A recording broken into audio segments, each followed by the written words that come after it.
Hello दोस्तों, कैसे आप सब। उम्मीद है आप सभी बहुत अच्छे होंगे और आपकी तैयारी बहुत अच्छे से चल रही होगी। तो दोस्तों, ये वीडियो आज हमारी होने वाली है, जैसा कि आप देख सकते हो, रीजनिंग। रीजनिंग किस किस टॉपिक से पूछी जाती है, किस टॉपिक से कितने क्वेश्चंस आते हैं, और रीजनिंग में मैथ से किस तरह के क्वेश्चन पूछे जाते हैं। क्योंकि मैंने एक वीडियो कल बनाई थी कि मैथ से कौन कौन से चैप्टर आपको पढ़ने हैं जो आपके रीजनिंग में पूछे जा सकते हैं। तो बच्चे का कमेंट आया था कि सर मैथ से तो पूछा ही नहीं जाता कुछ, फिर आपने मैथ क्यों बता रहे हो इसमें।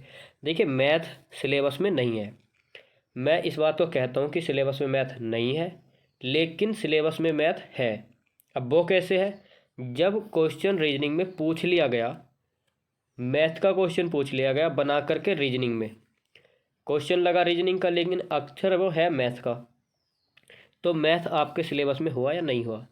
अब कैसे नहीं है, मैं ये तो मैंने आपको बता दिया कि किस तरह से है और किस तरह से नहीं है। क्योंकि है इस तरह से नहीं, क्योंकि मैथ के जितने कितने सारे चैप्टर होते हैं। परसेंटेज होता है, सिंपलीफिकेशन होता है, रेशियो, एवरेज, बहुत सारे क्वेश्चन होते हैं, SI CI। तो ये इस तरह के चैप्टर ना पूछ करके 4 क्वेश्चन से आपके चैप्टर बन जाते हैं। किस किस चैप्टर से आपके क्वेश्चन बनते हैं वो मैं कल आपको बता चुका हूँ। आप वीडियो देख सकते हो और इस वीडियो के लास्ट में भी मैं वो वीडियो डाल दूंगा। तो दोस्तों, इस टॉपिक पर डिस्कस करने से पहले मैं आपको बता दूं, अगर आप वीडियो देख रहे हैं तो प्लीज़ वीडियो को एंड तक देखना, और एंड तक वीडियो नहीं देखनी है तो यहीं तक छोड़ दीजिए। क्योंकि आप फिर बीच में वीडियो रोक करके कमेंट करते हो कि सर आपने तो ऐसा बोल दिया, पूरी बात आप लोग सुनते नहीं हो। देखना हो तो एंड तक देखिए, वरना यहीं छोड़ दीजिए। तो दोस्तों, अगर आप हमारे चैनल पर नए हैं और ये वीडियो अच्छी लगे तो लाइक करना, हमारे चैनल को सब्सक्राइब करना। UP SSC फॉरेस्ट गार्ड को टारगेट करते हुए मैं तैयारी करा रहा हूँ। हमारे कुछ बच्चों का डाउट था तो उनके लिए मैं ये वीडियो लेके आया हूँ। तो बात कर लेते हैं सबसे पहले डाइस की। तो देखिए, डाइस से आपका एक क्वेश्चन प्रत्येक सेट में मिलेगा। 2015, जो 2015 का प्रैक्टिस सेट हुआ, सॉरी एग्ज़ाम हुआ था प्रीवियस ईयर आपका, उसमें डाइस से कोई क्वेश्चन नहीं पूछा गया था। लेकिन 2018 के दोनों चैप्टर्स में डाइस से क्वेश्चन पूछा गया है। 2018 की फर्स्ट शिफ्ट में डाइस का नॉर्मल क्वेश्चन था, यानी बंद पासा। बंद पासे से मतलब है इस तरह का क्वेश्चन जो आता है और आपसे पूछ लेता है कि इसके सामने कौन सा होगा, इस तरह का पासा। और जो ओपन डाइस था तो वो होता है इस तरह का खुला हुआ, किसी भी आकृति में बना करके दे देगा आपको। इस तरह से आता है आपका ओपन। ठीक है, ये मैंने आपको बना करके दिखा दिया एक डेमो टाइप। तो ये होता है आपका ओपन डाइस। तो इस तरह से आपके क्वेश्चन पूछे गए हैं। तो एक क्वेश्चन आपका इस बार भी संभावित है। तो डाइस आपके लिए एक एक नंबर बहुत ही ज़्यादा ज़रूरी है। तो डाइस आपके लिए इम्पोर्टेंट हो जाता है। Next, classifications. क्लासिफिकेशंस क्या होता है? क्लासिफिकेशन होता है वर्गीकरण। नेक्स्ट टॉपिक की बात कर लेते हैं, सीरीज। सीरीज आपकी दो तरह से पूछी जाती है, नंबर सीरीज और अल्फ़ाबेटिकल सीरीज। नंबर सीरीज आपको पता है और अल्फ़ाबेटिकल सीरीज आपको पता है क्या होती है।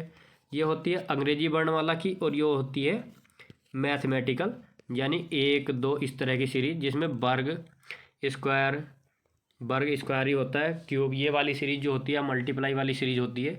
तो इससे कम आपको 4 से 5 क्वेश्चन देखने को मिलने वाले हैं। तो अब आप खुद से समझ सकते हो कि सीरीज आपके लिए कितनी इंपॉर्टेंट हो जाती है। नेक्स्ट टॉपिक है आपका मिसिंग नंबर। मिसिंग नंबर भी आपसे कई तरह से पूछा जा सकता है। इस तरह से कोई आकृति बना के दे देगा, यहाँ पर दे देगा कि मिसिंग नंबर, और यहाँ 2 आपको बना करके दे देगा। तो आपको पता है कि मिसिंग नंबर कितने प्रकार से पूछा जा सकता है। इस तरह से आकृति बना देगा कोई, ये इस तरह से टेबल बना देगा और कहीं पूछ लेगा कि आपसे कि यहाँ पर क्या आने वाला है। तो मिसिंग नंबर ये आपसे पूछ लिया। ये भी 2 तरह से आते हैं, ABCD वाले भी आते हैं, जिसमें अनुपात समानुपात करके पूछ लेता है कि ये इससे संबंधित है तो ये वाला इससे कैसे संबंधित होगा। मिसिंग नंबर आपके लिए इंपॉर्टेंट हो गया। ब्लड रिलेशन, 2 क्वेश्चन 100% आपको ब्लड रिलेशन से देखने को मिलने वाले हैं। तो अब आप ये समझ सकते हो खुद से कि हमारे लिए कौन कौन से टॉपिक ज़्यादा इंपॉर्टेंट हैं। देखिए, सारे के सारे टॉपिक से आपके क्वेश्चन आने वाले हैं, तो टॉपिक आपके लिए सारे ही इम्पोर्टेंट हैं। देखिए, 60 क्वेश्चन आने वाले हैं आपके रीजनिंग से। टारगेट है कि 60 के 60 आप टिक करो। टिक करने का मतलब अटैम्प्ट करो, अटैम्प्ट करने का मतलब सही करो। ये नहीं कि हाँ कि आपको पता नहीं था और आपने कर दिया। देखिए हो सकता है कि कुछ क्वेश्चन ऐसे आते हैं, 1-2 क्वेश्चन हो जाते हैं सेट में कि आपको नहीं आते, लेकिन जब आपका टारगेट 60 का रहेगा तब जा कर के आप 55 तक कर पाओगे, और आप 55 टारगेट घर से ही करके चलोगे तो वहाँ जा कर के आप 50 ही कर पाओगे। ऐसा ही होता है। अब आप बोलोगे कि सर 60 अगर हमें टारगेट कर, मतलब 60 क्वेश्चन हमको कर, मतलब सही करने हैं, 60 मार्क्स हमको पाने हैं, तो हम क्या टारगेट करें? तो देखिए 60 ही क्वेश्चन आने वाले हैं, और आप ऐसा नहीं है कि 60 नहीं पा सकते, आप 60 भी पा सकते हो, क्योंकि रीजनिंग एक ऐसा सब्जेक्ट है जिसमें हम 100% अपना कर सकते हैं। क्योंकि रीजनिंग सभी की एवरेज होती है, तो एवरेज में मतलब हर कोई मान के चलता है कि 1-2 गलत हो जाते हैं, तो आप ये मान के चलो कि 1-2 भी हमसे ना बचे। कभी कभी सीरीज हो जाती है जिसमें नहीं पता चलता, लेकिन तैयारी आपकी वही वाली होनी चाहिए कि हमसे ना बचे, वो है बात की बात। डायरेक्शन, 2 क्वेश्चन आपके डायरेक्शन से देखने को मिलने वाले हैं। अब देखिए आपने बोला था कि सर जिस तरह से आपने और टॉपिक्स बताए हैं, मतलब हिंदी के बताए हैं कि किस किस चैप्टर से कितना आएगा, जीएस से बताया है कि मुख्य टॉपिक कौन से हैं आपके। देखिए जीएस है बहुत बड़ा, तो उसमें हमको सिलेक्टेड टॉपिक्स पढ़ने हैं जिससे ज़्यादा पूछा जाता है, क्योंकि जीएस में ऐसे भी टॉपिक हैं जिनसे नहीं पूछा जाता, तो इसलिए। लेकिन रीजनिंग गिने चुने चैप्टर से सभी से आने वाला है। आगे बात कर लेते हैं अपने रैंकिंग। रैंकिंग क्या होता है? रैंकिंग होता है कि ये इतने 13वें नंबर पर है, ये 12वें नंबर पर है, तो ये कितने स्थान पर है, इस तरह से होती है आपकी रैंकिंग। या फिर इस तरह से पूछ लेगा कि राधा श्याम से बड़ा है, बड़ी है, श्याम कभी रवि से बड़ा है, सबसे छोटा कौन है, बड़ा कौन है, इस तरह से आपके क्वेश्चन पूछ लिए जाएंगे। एनालॉगी, एनालॉगी क्या होती है? ये हो जाएगी आपकी समानता, जो मैं आपको बता चुका हूँ कि ये इससे संबंधित है, तो ये कैसे संबंधित होगा।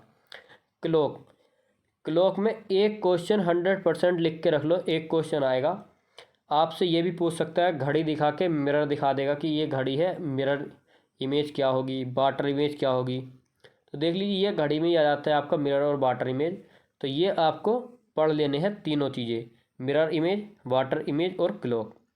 नेक्स्ट टॉपिक है कैलेंडर। कैलेंडर से 2 क्वेश्चन आपके 100% आने वाले हैं। अब देखिए ये अगर आप काउंट करते हो तो कितने क्वेश्चन हो जाएंगे, हो सकता है 60 से कम रह जाए, 60 से ऊपर भी पहुंच सकते हैं। तो ये नहीं कि मेरे बताने के मुताबिक ही आएंगे, लेकिन संभावना बता रहा हूँ कि इस चैप्टर से क्वेश्चन जितने बता रहा हूँ चैप्टर से आने ही आने हैं। प्रत्येक चैप्टर से आपको क्वेश्चन देखने को मिलने वाला है।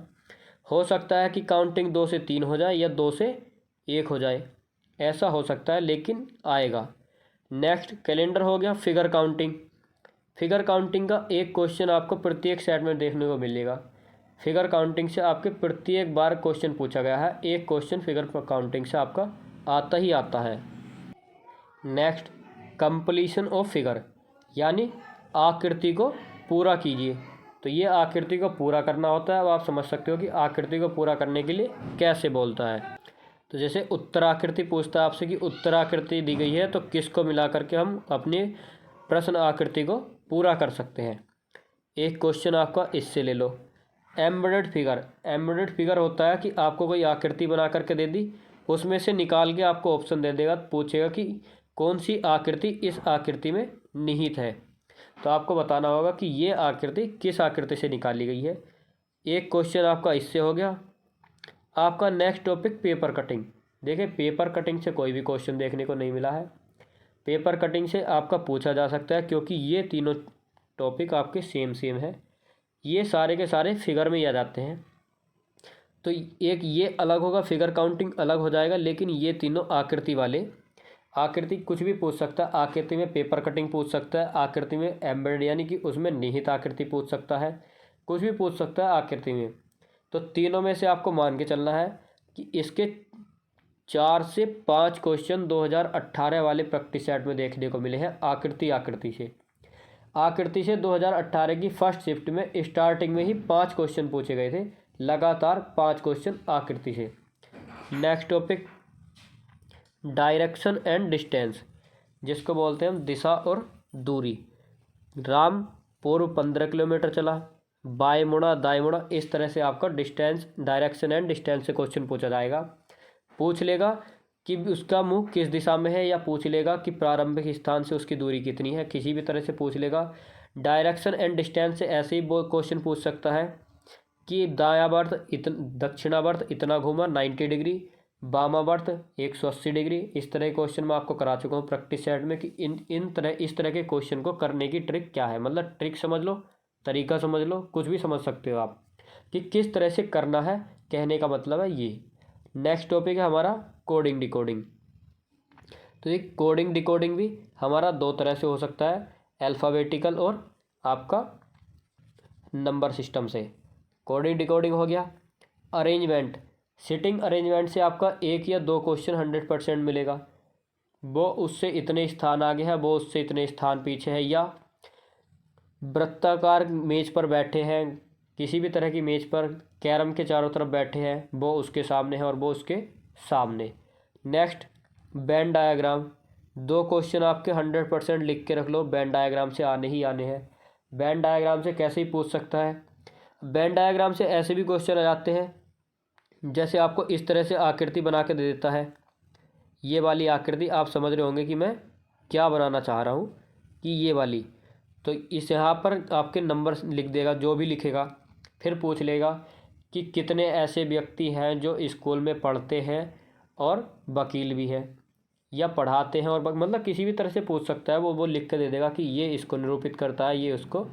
तो आप समझ गए होंगे किस तरह से पूछ सकता है। स्लोगिज्म, तो स्लोगिज्म में आ जाएंगे आपके स्टेटमेंट, आर्ग्यूमेंट एंड एजम्पशन। और ये हो गया आपका मिरर इमेज और वाटर इमेज। तो देखिए ये जो है आपके स्टेटमेंट, दो तीन क्वेश्चन प्रत्येक सेट में पूछे जा रहे हैं। 2018 में 4 क्वेश्चन भी पूछे गए हैं स्टेटमेंट से। इससे क्वेश्चन आजकल बहुत बन रहे हैं। और मिरर इमेज, वाटर इमेज आपको मैं पहले ही बता चुका हूँ। तो देखिए ये थे आपके रीजनिंग के टॉपिक्स। अगर कोई सा टॉपिक रह गया हो या कुछ बताने से रह गया हो तो एक बार मैं देख लेता हूँ। तो देखिए एक इस तरह के क्वेश्चन पूछे जाते हैं, आपको नंबर देगा और उसमें बता देगा कि ए को मल्टीप्लाई मानना है, बी को माइनस मानना है, सी को डिवाइड मानना है। तो आपको जो सीरीज़ दी हुई है वहाँ पर में उसके स्थान पर ये रखने होते हैं, तब उसको सोल्व करना होता है, तब आपका आंसर आता है। तो इस तरह के क्वेश्चन हो गए। ठीक। नेक्स्ट एक होता है कि सार्थक क्रम में रखिए, या तो डिक्शनरी के दे देगा, डिक्शनरी से पूछ लेता है कि सबसे लास्ट में कौन सा आएगा, या फिर आपको 4 चीज़ें देगा जैसे बीज, पेड़, अंकुरित होना, फल आना, कि इसका सार्थक क्रम क्या होगा। तो अब आप समझ गए होंगे कि सार्थक क्रम का मतलब क्या है। तो आकृति हो गई, पासा हो गया, कथन निष्कर्ष हो गए। बात कर लेते हैं मोस्ट टॉपिक एज। एज से आपका क्वेश्चन प्रत्येक सेट में पूछा जा रहा है। एज, अब एज क्या है। एज का मतलब है ये कि आपसे पूछ लेगा कि राम श्याम से 5 वर्ष बड़ा है, 15 वर्ष बाद उसकी एज का दुगना हो जाएगा। मतलब इस तरह से आपका क्वेश्चन आ गया। तो ये थी हमारी मैथ वाली बात कि मैथ से क्वेश्चन कैसे पूछा जाएगा। एज रीजनिंग में आप कहीं भी नहीं पढ़ोगे, मैथ से रिलेटेड क्वेश्चंस होते हैं। अगर आपने पढ़ाई नहीं है तो फिर आप कैसे बताओगे। एक क्वेश्चन होता है आपका इसी से रिलेटेड होता है, विषम संख्या और सम संख्या, भाज्य संख्या, अभाज्य संख्या। तो ये आपको तभी पता होगी कि विषम संख्या हमको कैसे माननी है, सम संख्या हमको कैसे माननी है, जब आपने मैथ में चैप्टर पढ़ा होगा। नेक्स्ट आपसे पूछा जा रहा है टेबल, ग्राफ और टेबल होता है। तो देखिए 2018 का जो एग्ज़ाम हुआ था उठा करके देख लेना, सेकंड शिफ्ट में टेबल दी गई थी, उससे क्वेश्चन पूछे गए थे। यूपी पुलिस, जेल, बॉर्डर जैसे एग्ज़ाम में जब ग्राफ और टेबल पूछा जा रहा है तो जाहिर सी बात है 2018 में पूछा गया है तो 100% आपका आने वाला है। तो देखिए ग्राफ और टेबल करने के लिए मैं बता चुका हूँ, परसेंटेज और एवरेज 2 चैप्टर आपको पढ़ने पड़ेंगे। अगर ये चैप्टर आपके क्लियर नहीं है तो समझ लीजिए आप ग्राफ और टेबल के सारे क्वेश्चन अटैम्प्ट नहीं कर सकते। जिसमें जोड़ने का या घटाने का होगा वो तो आप कर लोगे, लेकिन बाकी के क्वेश्चन जो परसेंटेज के हिसाब से आते हैं, टेबल इस तरह से भी आती हैं, डिग्री में भी आती हैं और परसेंटेज में भी आती है, तो फिर आप उसको नहीं कर पाओगे अगर आपको पता नहीं है। तो परसेंटेज कैसे निकालते हैं, 20% कितना होता है, 1/2 कितना परसेंट हो जाता है, तो ये आपको अगर नहीं पता है तो आप इसको नहीं कर पाओगे। तो दोस्तों ये तो था आज का आपका टॉपिक कि रीजनिंग कितने नंबर की आएगी, 60 नंबर की, किस किस सब्जेक्ट से आएगी, मतलब कौन कौन से टॉपिक आने वाले हैं, क्या क्या चैप्टर होने वाले हैं। तो ये आज के आपका रीजनिंग का रहा। तो दोस्तों आपने हमसे बोला कि सर रीजनिंग के टॉपिक बता दीजिए, तो मैंने आपको बता दिए।